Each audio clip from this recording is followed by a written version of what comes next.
নমস্কার বন্ধুরা, আজ আবার চলে আসলাম একটি বড় ভিডিও নিয়ে। আজ আমি বানাবো মিষ্টি কুমড়া আলুর সবজি। তো প্রথমেই আমি মিষ্টি কুমড়াগুলো ভেজে কেটে নিয়েছি, তো হালকা করে ভেজে নেব। তো ভাজাগুলো আমার হয়ে গেছে, এবার তুলে নেব। ওই তেলেই আর একটু তেল দিয়ে এবার ফোড়ন দিয়ে দেব। পাঁচফোড়ন, শুকনো লঙ্কা, তেজপাতা আর একটু আদা বাটা দিয়ে দিলাম।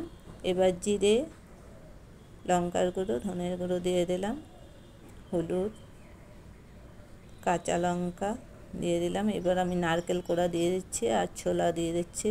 ওগুলোকেও ভালো করে নেড়ে চেড়ে এবার মিষ্টি কুমড়াটা দিয়ে দিলাম, মানে ভালো করে মিশিয়ে নেব।